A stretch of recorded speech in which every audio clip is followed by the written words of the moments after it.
Thank you so much for coming. My name is Tracy Wilson. I was the former music director here at the church, First Congregational Church. I conduct the Stockbridge Festival Chorus, which is based out of this church. That's a program that came out of the music program to do some more bigger programs, so that is happening now. So Ronnie, I'm honored that Ronnie asked me to introduce herself. I said, I don't really know what to say about Ronnie because everybody knows Ronnie. And everybody knows that when she walks into a room, that smile just lights up the room. So I'm sure you're going to see that when you see Ronnie walk in. So Ronnie is a consummate chorister. I'll just tell you a little bit about her that you might not know. Ronnie sings with the Stockbridge Festival Chorus. She sings with the Berkshire Lyric. She sings with the church choir, and she would sing with other choirs too if there was more time for her. So she loves choral singing. She's a really active community volunteer. During the Tanglewood season, she's there at the Lionsgate 3 days a week, all summer long. It's just amazing. And she volunteers at the Mahawi Theater, ushering there as well. She's very involved with the church here. She's on the Mission and Action Committee. And she, as you can see, she is a great volunteer to give her time and talent. This particular program is a benefit to raise money for the organ as part of the capital campaign for our church. So Ronnie's got these titles of community volunteer, consummate choristers, and now she has another title that was inspired by Jack Brown, that Ronnie is a true raconteur. So if you don't know what raconteur it means, go home and look it up and you'll say, that's Ronnie, that's right. Okay, Ronnie Cunningham.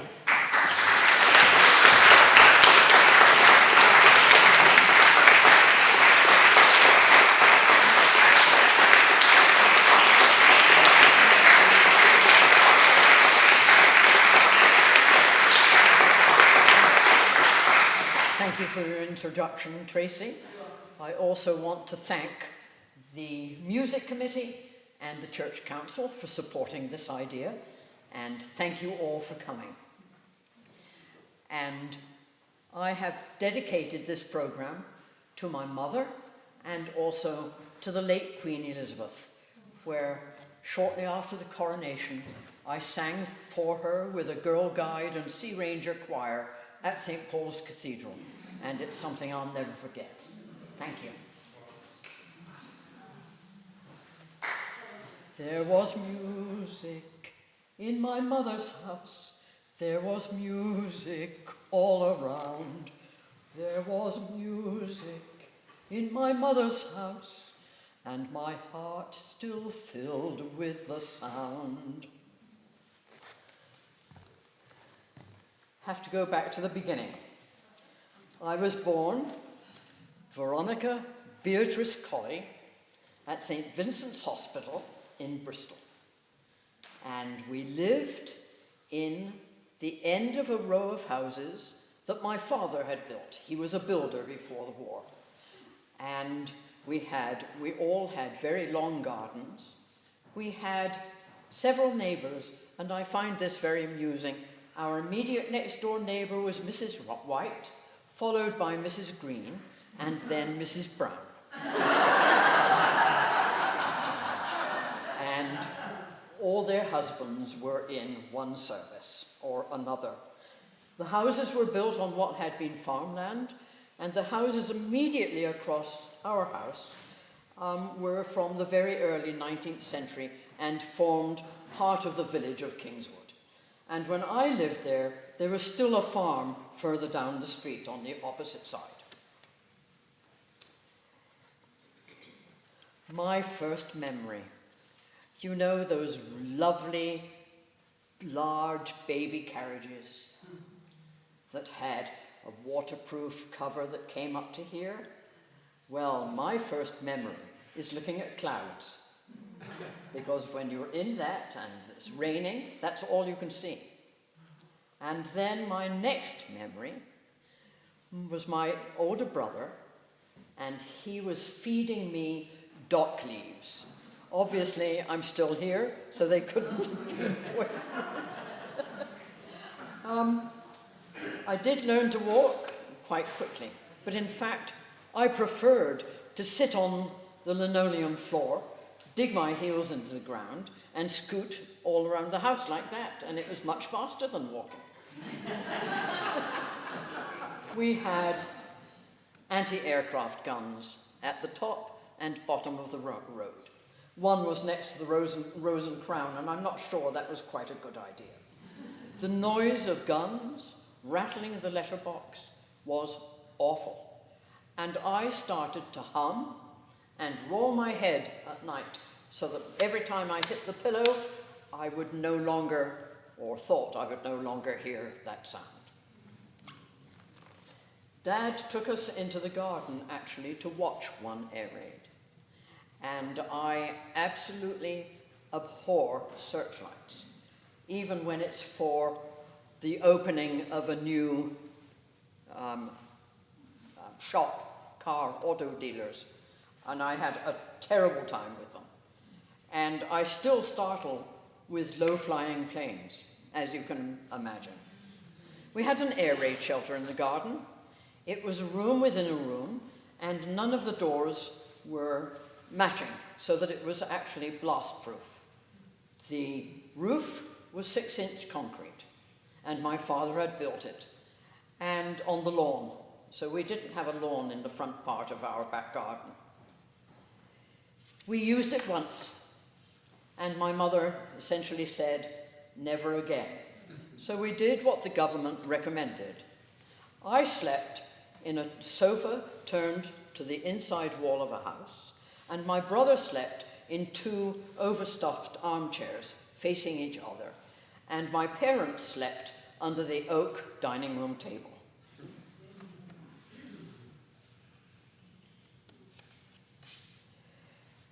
My next-door neighbour, Mrs. White, listened to the Light programme on BBC all the time. So I became familiar with some of the Light songs that were being played. Put a little nickel in a Nickelodeon. All I want is loving you, and music, music, music. Maresy Dotes and Dotsy Dotes, and little Lambsy Tivy, Kizzly Tivy too, wouldn't you? Kizzly Tivy too, wouldn't you? Some of our neighbours had Anderson shelters, which were curved corrugated roofs over a pit. I think it made 2, and there were 4 bunk beds with rope for mattresses. They were dank and dark, and if we'd had very bad weather, they were full of water. Our shelter became a playhouse, a storage room for rocking horses and scooters. One day, my mother sent me outside to be quiet, play quietly, while she got ready as we were going out. I was wearing a white background dress with flowers of yellow and purple and green leaves and purple rickrack. I climbed up onto the top of the air raid shelter, and when I jumped off, I caught the air vent and developed about a 3-inch hedge tear. So when Mother was ready, I had to get dressed all over again. We had a community hall. It was in an area that had been badly bombed, so that was the only standing building. And we would go to see films, Popeye the Sailor Man, Laurel and Hardy, and Abbott and Costello. But how did we get there? Well, we could walk, and sometimes we went on my mother's bicycle. And she would sit on the lean against the saddle. I was sitting on the saddle, and my brother was on the handlebars. If we walked and there were searchlights, I immediately climbed under my mother's skirt and held on to her leg, because they do not forebode well. And of course, houses were crisscrossed with paper tape to prevent any breakage from a blast. I don't know if any of you are familiar with the film Hope and Glory. It was made by John Boorman, who is about 4 years older than I am, and it depicts a family of 3 sisters. They're all very musical, and it's a wonderful film about the home front, and I would thoroughly recommend it. I watch it regularly because it's just charming. There was a raid on a railroad station, and my cousins, John and Elizabeth, who lived just down the street, and I and some of our friends decided to walk to the station. We walked everywhere in those days. And when we got there, we were hoping, you know, kids had morbid curiosity. We were hoping that we would still see dead passengers in the train, but of course that wasn't going to happen. We'd look for bombed houses, we'd go around the neighborhood, and the houses that had been bombed and could not be shored up for use would be taken down, and huge water tanks would be put in their place. And one of the things that we would love to do would be to see how many different kinds of insects were floating in them. There was a direct hit on the water main in Bristol, and we were limited to 2 buckets of water a day, and that was for everything. My mother would get a basin of water, and she'd wash us in order of cleanliness. So my brother sat on the kitchen table, and he was washed first. My mother washed herself, and then I was washed. And then that basin of water was put on the stove when my father came home from work, and then the water was thrown on the garden. I started school at 4, and the school, which I went to see the last time I was in England, is a really Gothic building, and to actually imagine little children in this building was kind of frightening. I mean, it was grey stone, and it was awful, actually. I mean, to look at it now, it was awful. We had a teacher who had come out of retirement, Miss Verrier. Her brother owned the tailor shop in town, and we had, all the kids had a standing invitation to drop in whenever we were in the uptown part of Kingswood. We could drop in and visit her and have a cup of tea and some biscuits, or milk and biscuits, more likely. We learnt our numbers from these strange little number boards. So, for instance, if we were adding 8, there would be 5 little circles that we would put to make 5, and then there would be 3, and then we would count them until eventually we could say, well, 5 and 3 is 8. And Mother came to me after my first day at school. My Mac was on my little finger, dragging in the ground. I was with a gang of boys and wildly swinging my gas mask. She said, her little lady, no more looking, as though she had stepped out of a bandbox. And you know, I wondered about that expression, so I looked it up. And essentially it means that a bandbox is the box that you're given whenever you buy something new. Or it's the box for a minister's collar. We all had head lice, and having our hair combed umpteen times a day with a fine tooth comb was awful. And our hair was washed in coal tar soap, and I don't remember the name of the liquid which was supposed to clean off the coal tar. But I felt if I had to put up with this, then my teddy bear had to go through it. And he smelt of that, whatever it was, that liquid, until he ended up being put in an old sock because his innards were beginning to fall out. And I kept him for many years, and he smelt like that all the time. the first Saturday after school, we started elocution classes. And because there are 7 distinct dialects in Bristol, and Kingswood was considered next to the worst. And the only thing I can remember now is how Kingswood was pronounced. Kingswood. So you can imagine the whole language sounding like that, rather nasal. We also participated in pantomimes. We were 2 cards in Alice in Wonderland, and we were the babes in Babes in the Wood. A little while later, after starting elocution classes, I began ballet classes. And we were about to have our first little show for parents. And I was chosen to be a fairy. And I heard a parent say, yes, a fairy elephant. So, what did I do? I no longer went to ballet classes. I went back to playing with a gang of boys on the street, both soccer and cricket. I should say football and cricket if I'm English.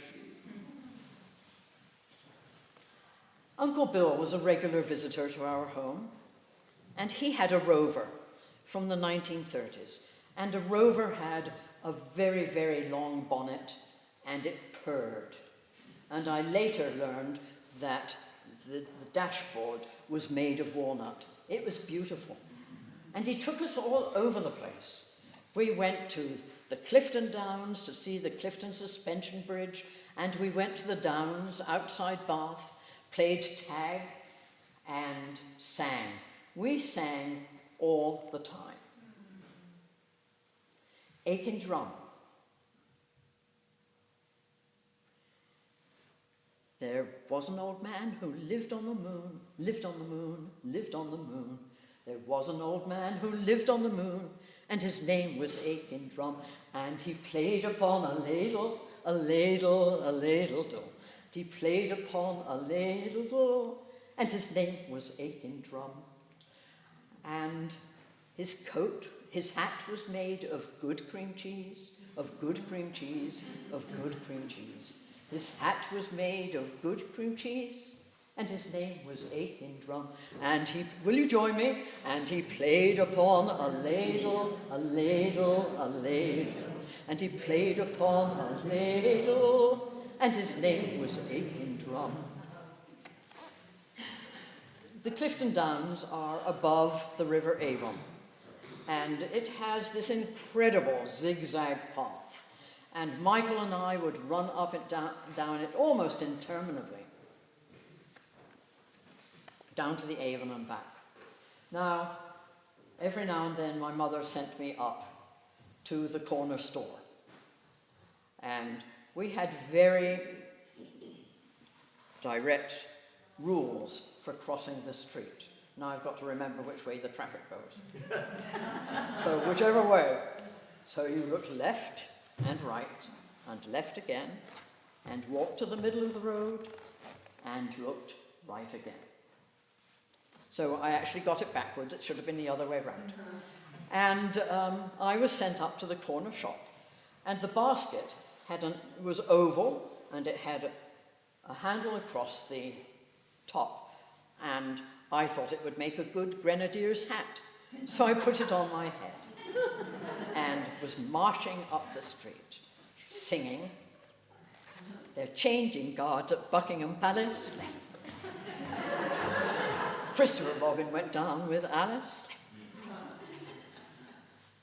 They asked for the king, but he never came. "Well, God take care of him all the same," said Alice. I got home having to carry what I'd been sent to buy, and my mother had to manage to get my head out of the basket. So we had piano lessons with Graham Greene, who was one of my mother's accompanists. Cousin Anne came to stay from Wiltshire, and Mother was at the shops. So one of her friends, whom we knew well, came to visit, and we invited him in. He wouldn't come in. And we took a chair out to him, and we sat at the piano, and we plinked and plonked and sang, nonsense probably, until when my mother came home, she found him practically falling off the chair, laughing. So he was thoroughly entertained. And my cousin Anne lived in Calne in Wiltshire, and we visited back and forth quite a bit. Wiltshire was the home of the Salisbury Plains, which were huge troop encampments. So traveling on a troop train was not fun. The smoke, the noise, I mean, everyone smoked in those days. And you know, being touched was awful. So they lived on Shelburne Road, and it was a semi-detached house. And the next door neighbor was a Mrs. Bennett. And the description used to describe her was she was a bit of a bee. She was a constant grumbler. And the courtyard formed by the houses joined together had a glass roof over it. So on a rainy day, we would play there. And we were constantly being told that we were making too much noise. Now, I don't remember that we would do this in retaliation, but we would ride up and down the shared garden path, whether it was raining or anything, whatever the weather was doing, and we'd sing. It's raining, it's pouring, the old man snoring. He went to bed and bumped his head, never got up in the morning. And what's the matter with a drunken sailor? What's the matter with a drunken sailor? What's the matter with a drunken sailor early in the morning? The Wiltshire Downs has a number of those wonderful chalk white horses, and we could see one from the front bedroom window. And there was also a huge music box in the upstairs hallway. It was the kind that played. The discs were put in like this, and they were about this large, and we were not allowed to touch it, so we could only listen to it when a grown-up was around. But one of the things that I found, I absolutely, thoroughly disliked peas. I didn't like their consistency, and I didn't like their flavor. And we'd made arrangements with some of Anne's friends to go down to the rec ground, and I had to sit until I'd finished my peas. And the kids all came home, and I hadn't been to the rec ground. And back in Kingswood, my mother sent a note to Miss Kane, who was my second or third teacher. Sorry Veronica's late, but she had to eat her peas. It was shortly after that the government instituted a nutritious lunch program, so that instead of going home for lunch, we would have lunch at school, and it always included a third of a pint of milk. I came home one day with a friend, another Veronica, and dropped her gate and continued walking and realized that I was lost. And I saw a policeman, and I went up to him and said that I was lost. And he asked for my address, and he took me by the hand and took me home. And my mother heard a little voice say, "My mother won't mind if you come in for tea." And she came outside and saw me hand in hand with this 6-foot-tall policeman. Mother, excuse me a second.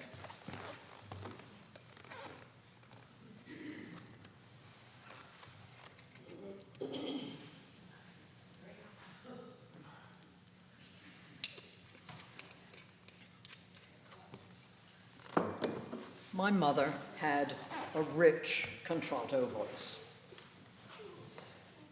She gave recitals, and she sang with other people, other soloists. And she also sang with Isabel Bailey, a very well-known soprano at that time. And we went to the concert, and the church had reed seats, woven reed seats, and it had a top rail that looked a little bit like a dog bone, but it was great for leaning on. And of course, the reed seats made these deep impressions in my knees. Now, I remember what Isabel Bailey sang. I don't remember what my mother sang. My heart ever faithful, sing praises, be joyful. Sing praises, be joyful. Sing praises to your King. And I only thought that that's my mummy up there. Whether she sang this next piece at that recital or another one, but I've certainly heard her sing it at home.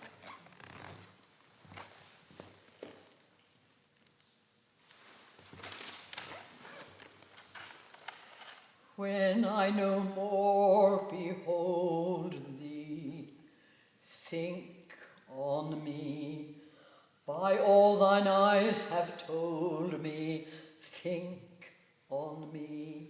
When hearts are lightest, when eyes are brightest, when griefs are slightest, think on me.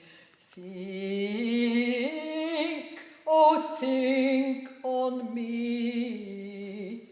Think on me.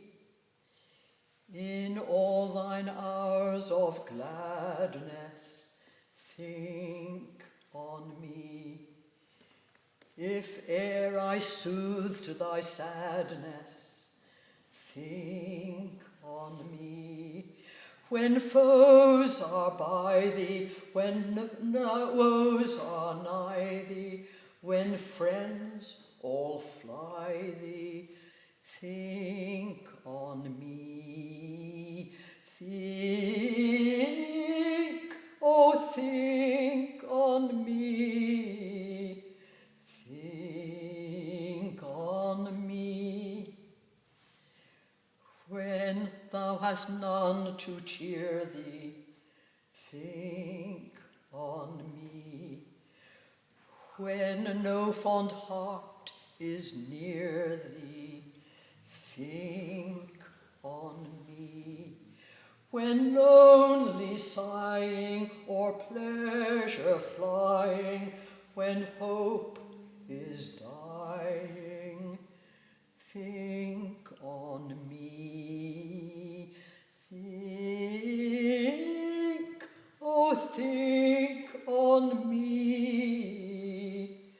Think on me.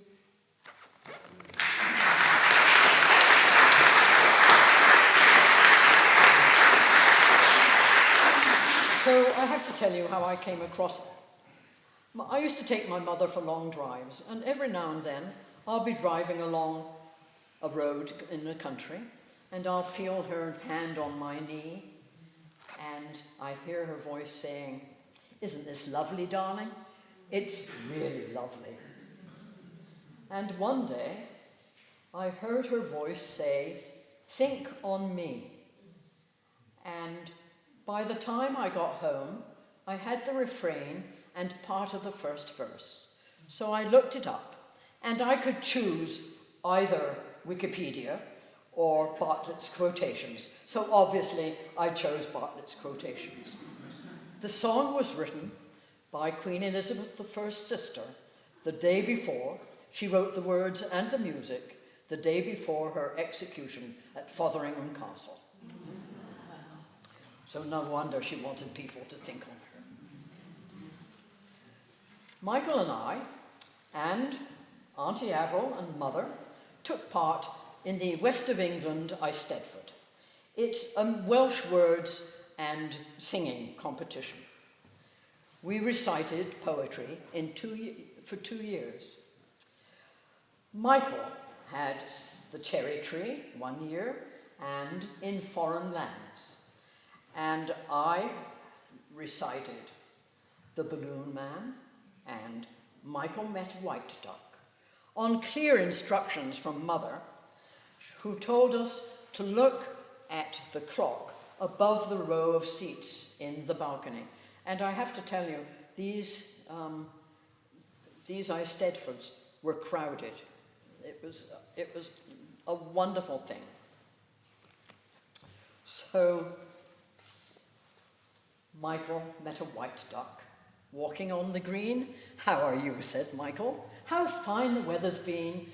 Blue sky and sunshine all throughout the day. Not a single raindrop to spoil our play."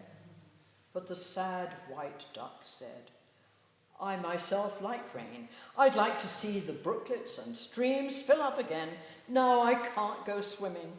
It really makes me cry to see the little duck ponds look so very dry." But behold, next morning, clouds were looking black. Down the rain came pouncing, said the duck. Quack, quack. Ponds are full of water. Ducks are full of joy. But someone else is not pleased, and that's the little boy. We had frequent musical evenings in our home. The music would start, and my brother and I would come down the stairs and sit one step up from the bottom. And the stairs had a solid banister, panelled banister. And so we could sit 1 foot up from the bottom, step up from the bottom, and nobody would know we were there. And then we would hear Mother say something like, "Oh, how about a little supper?" And we'd scamper up to bed.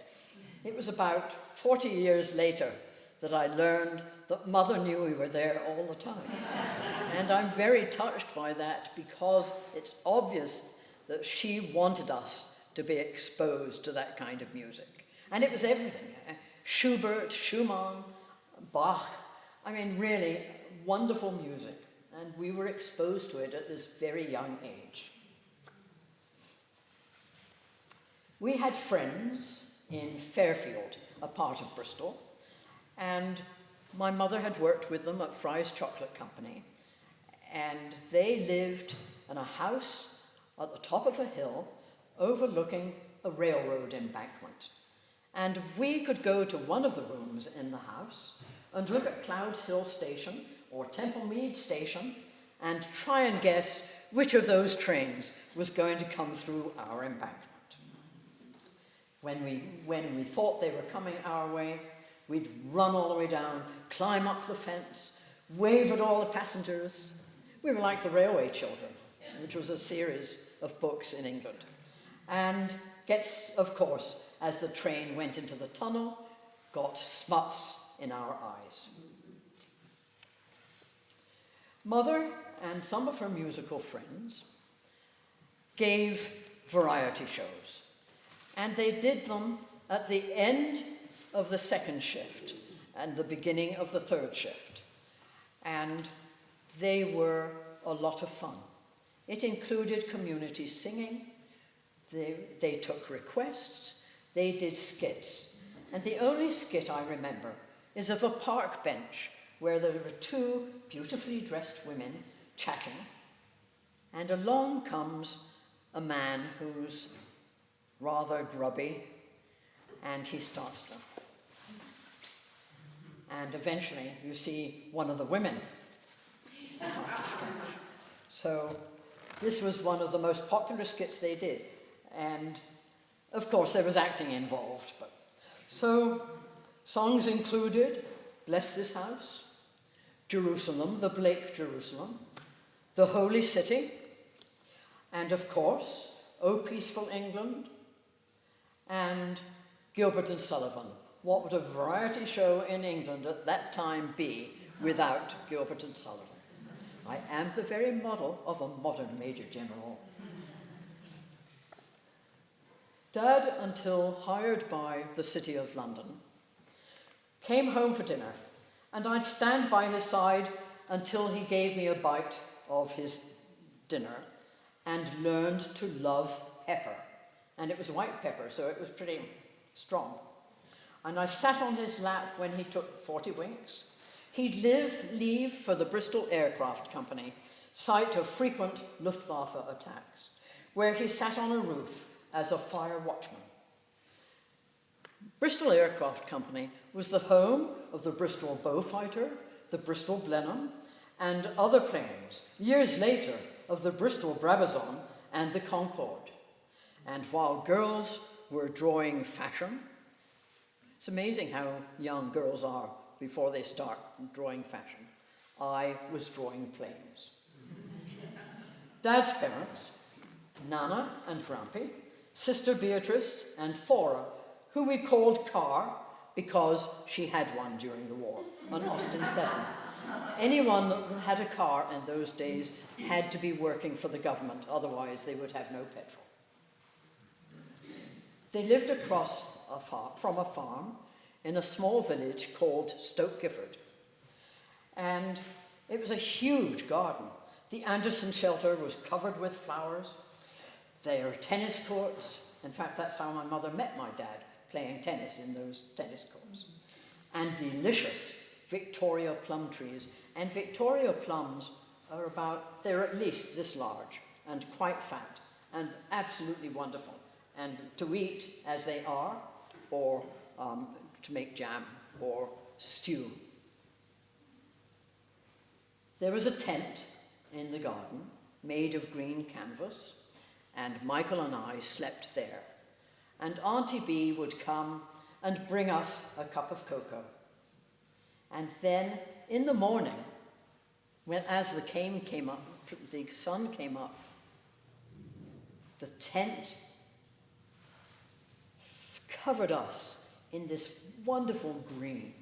It was lovely. I loved going there. In order to make a little money, my mother, and to fill a request from the government, took in an RAF Air Force officer. Michael gave up his room, and we shared my bed. And we played word games. And the one I most remember it was kind of geographical. We'd start with the bed, the bedroom, the floor, the house, the street, Kingswood, and we'd go all the way out to the universe. And we'd play this over and over again. Mother took singing lessons, and we had neighbours that would look out for us. There were no such thing as babysitters in those days. And we did get up to a little mischief. And we loved cocoa powder. Didn't matter that it was unsweetened. We just loved it. And we'd open the package at the pantry and walk across the kitchen floor, all the way to the kitchen sink. And we'd clean the kitchen sink. It did not occur to us that we had lost a trail of cocoa powder across the floor. After the officer left, we were actually very poor. And my mother knew that we had coal enough for one fire and food for one more meal. And as she went to get the coal, she tripped on the back door step. Mother always had this sense that if ever there was a real need, God would provide. It was implacable with her. It was just a constant in our lives. And she tripped over the basket, and it was full of food that would include food for young children, and also the coal bunker was full of coal. The basket contained an unsigned message. Mrs. Colley, thank you for singing in church. The food and coal came until the giver knew our circumstances had changed. Food rationing was very strict and lasted well into the 50s. None of the Colleys used sugar, but if we had visitors for Sunday afternoon tea, I was allowed 1 lump of sugar. Not using it meant that unlike most of our neighbours, we could make jams and jellies and cakes. And as birthday gifts and holiday gifts. And there were all these jokes about food shortages. And we had a character called Whatno. He's a big round head looking over a brick wall with his nose hanging over. I think similar to Kilroy. I'm not sure about that, but I think so. And they'd be saying, what? No bananas? What? No, whatever it was we were missing. It was this constant. And then a fruit boat managed to get across the Atlantic, and we went up to the fruiterers, and we were allowed one banana. I hated it and spat it out. And so my mother ate 1/3, and my older brother ate the other one, Michael. Whoops. Radio was a huge boost to morale. And there were absolutely wonderful songs. And there was this radio show that lasted until 1949 called Itmar. It's that man again. Well, and of course, that man was Hitler. And there were all these characters. And there was Mrs. Mop and Mona Lott. It's being so cheerful that keeps me going. Auntie Aircraft Gun and Colonel Chinstrap and others. And of course, the requisite German. But I don't remember his name. Music programs included songs by the Forces' sweetheart, Vera Lynn. And Vera Lynn cut her latest CD when she was 100. And when asked about her age, she said it was the singing. There'll be bluebirds over the white cliffs of Dover tomorrow, just you wait and see. There'll be love and laughter and peace thereafter tomorrow when the world is free. We'll meet again, don't know where, don't know when, but we'll meet again some sunny day. What I think was amazing, these songs, they were all very optimistic and promising a better future. Gracie Fields sang, and also Vera Lynn, sang Wish Me Luck as You Wave Me Goodbye and Bless This House. And they both sang my favorite.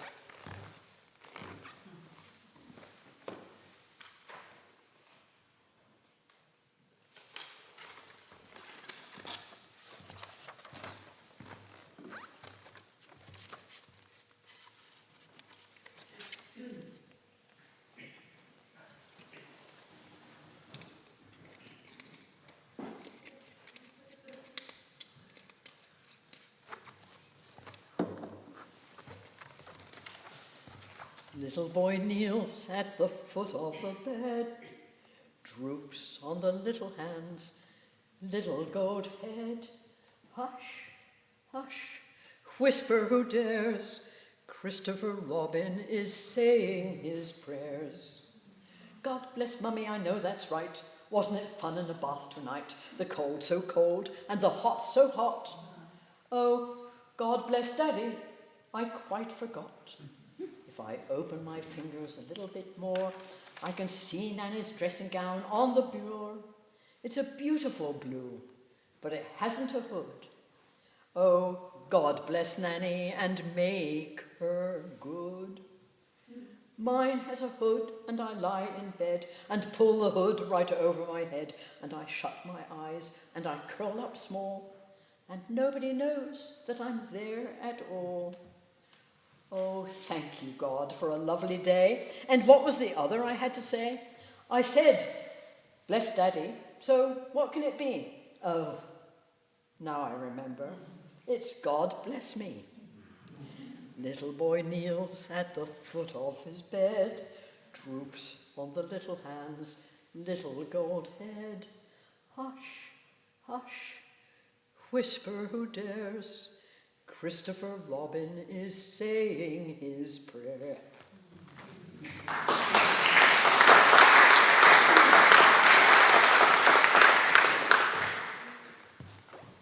But Michael and I had our own morale boosters, especially traveling by bus.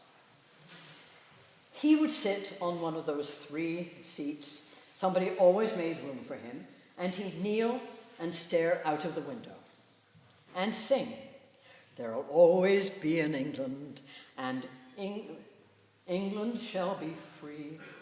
And if England means as much to you as England means to me." And according to my mother, I would look for the most miserable looking person on the bus and go and sit on their lap and just chat. I'm sure that doesn't surprise you. We could both read at an early age and were encouraged to read the newspaper. Mother had been a shop steward for 15 years, and our regular paper was the Daily Mirror. I think that would be something like the Daily News in New York City, but, you know, a graphic-sized paper. I probably only paid attention to the cartoons, one of which I have a vivid memory.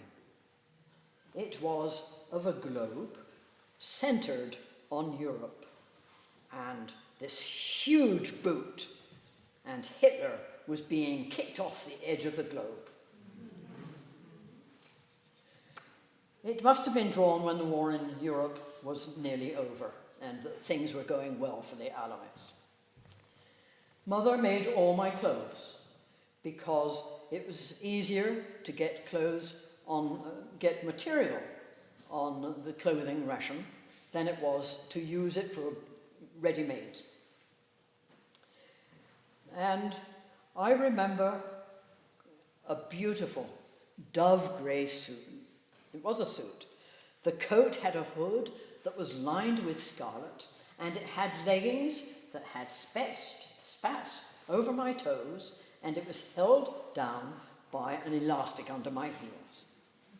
She crocheted all my gloves, and I was always losing one of them, usually the left. In 1944, she took me to a department store on Park Street in Bristol and bought me a coat and hat.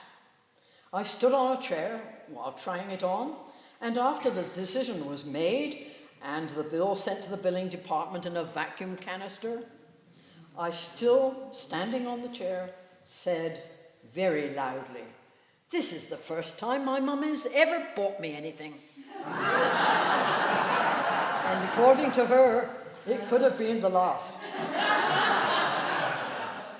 At one point, we were staying on a farm in Glastonbury, far too late in the war for it to be an evacuation, and when staying there, American troops and tanks came by.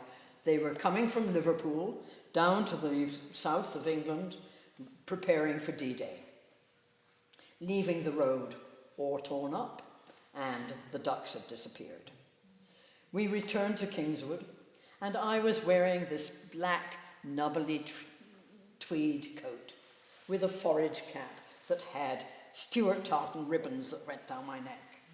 And when these trucks of troops went along our main street, 2 Mile Hill, they'd send mock salutes and throw out Hershey bars, it turns out, and chewing gum. We weren't allowed to eat the chewing gum for our teeth, but we were allowed to swap.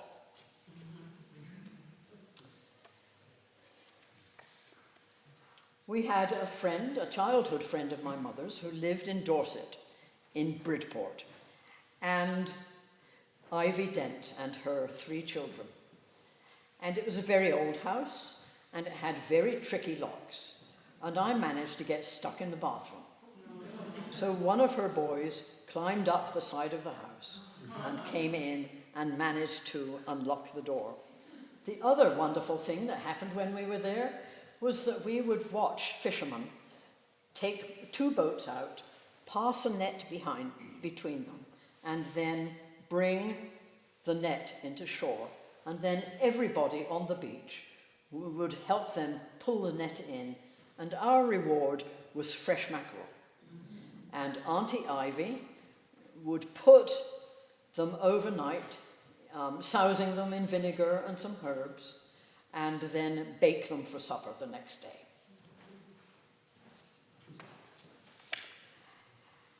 At home, we had a rain barrel under the downspout, and the water was used for the garden, to wash our hair, and, more importantly to us, in which Michael and I bred tadpoles, and we sold them for a farthing each. But when they started to become frogs, we sold them for a halfpenny, half a penny. And it was to add to our threepenny pocket money. At the rate of exchange at that time, our pocket money was approximately 7.5 cents. We'd use the money to buy comics. Our favourite was the Radio Times, as it had the same character as in some of the radio programmes, including Petula Clark. We bred white mice in Dad's shop. And much to our glee, when Auntie B came to stay, we gave her a mouse, and it immediately left a deposit on her. We had a wired-hair terrier, Skippy, and on washing day, we had to tie him up. But that didn't always work, because he would bite through his lead. And one day it had been raining very badly, and there was a lot of mud. And Skippy bit through his lead, went up to the garden where my mother's apple green silk bedspread was on the line, and pulled it until he had managed to trample it in all the wool, in all the mud. So he went to a farm. Ginger was our wonderful cat. I think more than anything else, she enjoyed just curling up in front of the fire, and with the occasional big stretch. When Dad worked for the City of London Corporation, and for a builder, this must have been really hard. He was hired to decide whether a building that had received a direct hit could be shored up for continued use or razed to the ground. And my first memory of London after the war was seeing a toilet 4 stories up, overlooking a garden of wildflowers. It's always amazing to me how quickly wildflowers grew on bomb sites. He was in Chiswick during a daylight raid. And I don't know what Woolworths was like on a Saturday in America, but on a Saturday in England, it is very crowded. And when I worked on Saturdays in a Woolworths, it was so crowded you could barely walk down the aisles. The Woolworths in Chiswick received a direct hit, and my father helped to rescue people from inside. He had nightmares about that event for the rest of his life. When he came home to Bristol, he immediately went to the garden, picked up all the detritus, opened up the fire. We had a little fire covered in sod, and he'd open it up, put in all the clippings, and then cover it up again. And the smell, I loved that smell. There was barely any smoke that you could see, but you could smell it. We had fruit trees, apple, pear, gooseberry, raspberry, blackcurrant, and blackberry. And he had a friendly rivalry with Mr. Lockwood. They both grew rhubarb and tomatoes. And Mr. Lockwood had glass frames glass houses, and my dad just had a flat frame in the garden. So Mr. Lockwood had quantity. And so there was this friendly rivalry about who was the best. It probably came out quite even. We had a Christmas tree in the front garden in a bucket, and it came into the house for the holidays and was immediately put back in the garden again. The front garden was full of lavender and rose bushes. The war in Europe came to an end. VE Day was a cause for massive street party. And if any of you saw the street parties after Elizabeth II passed, there was one that ran all along a beach. It was a 1.5 mile long street party at Morecambe. And so ours ran the whole length of our street. Light bulbs were painted red and blue, so we would have red, white, and blue light bulbs down the street. And everything that had been hoarded suddenly appeared. Jams, cakes, jellies, all kinds of sandwiches. And mother-made butterfly tea cakes. Behind the houses in the next block was a huge allotment, Victory Garden, where neighbours grew vegetables and flowers. That night, in 1945, there was a massive bonfire and a sofa on the top. And sitting on the sofa was, of course, a dummy of Hitler. And we watched until we saw him burned totally. We sang and danced around the fire until it had almost died out. Hitler, long gone, put spuds in the ashes and ate them. And we had a sing-song. Of course, you'd sing it something like that. Roll out the barrel, we'll have a barrel of fun. Roll out the barrel, we'll have the Hun on the run. Pack up your troubles in your old kit bag and smile, smile, smile. If you don't have a lucifer to light your fag, smile, boys, smile, smile. That's the style, excuse me. What's the use of worrying? It never once worthwhile. So pack up your troubles in your old kit bag and smile, smile, smile. Of course, rule Britannia. Britons never, never will be slaves. And then, and if you know this, please join me. It's a long way to Tipperary. It's a long way to go. It's a long way to Tipperary, and the sweetest girl I know. Farewell, Piccadilly. Goodbye, Leicester Square. It's a long, long way to Piccadilly. It's a long, long way to Tipperary, but my heart's right there. And of course, God Save the King. Immediately after the war, there was a family gathering in Bournemouth. Dad, Mother, and Auntie Doris talked. Michael and I played in the wonderful public gardens, climbed the chimes, and walked along the seafront, which had a row of shops facing the road with borders full of flowers. There were shelters on the esplanade, so if it was pouring with rain, we could still sit out of the rain and watch the sea.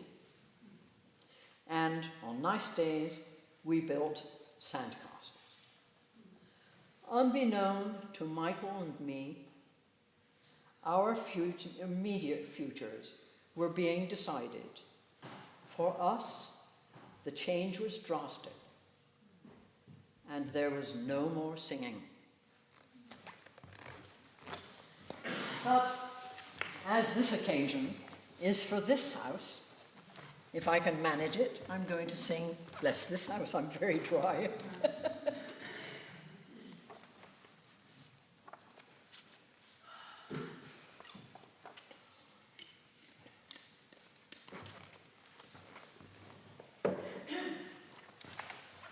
Bless this house, O Lord, we pray, make it safe by night and day. Bless these walls so firm and stout, keeping want and trouble out. Bless the roof and chimneys tall, let thy peace lie over all.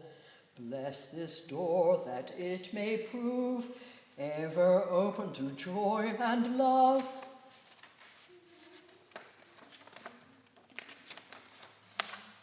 Bless these windows shining bright, letting in God's heavenly light. Bless the hearth up-blazing there, with smoke ascending like a prayer. Bless the people here within, keep them pure and free from sin.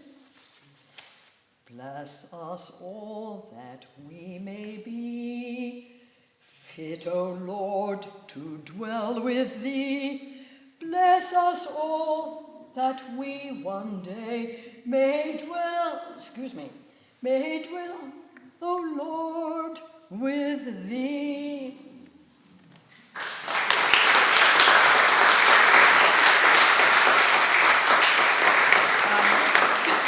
You know, at the end of a book, they have an afterword, and I have an afterword, because we went to live with complete strangers. And I cried for my mother every night, and my older brother would sit in an armchair or on the mattress on the floor and sit me on his lap and sing, croon, hum, anything.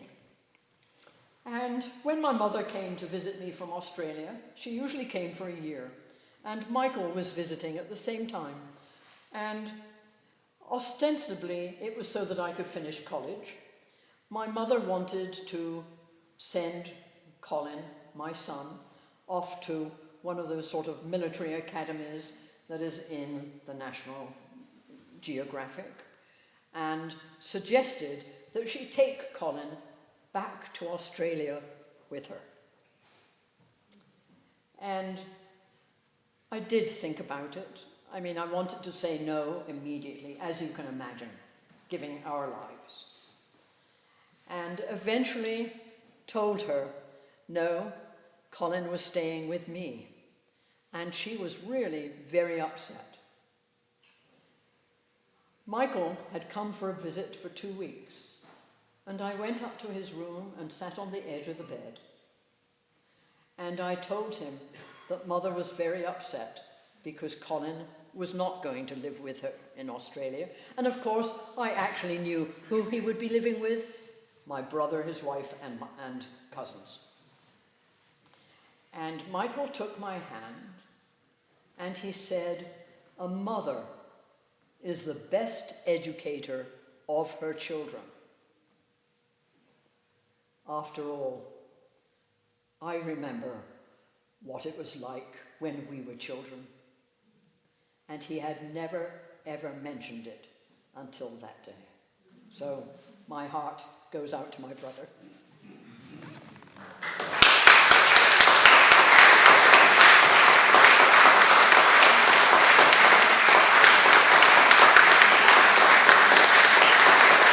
I hope you've all had a good time. I had a lot of fun preparing for this. Thank you for coming.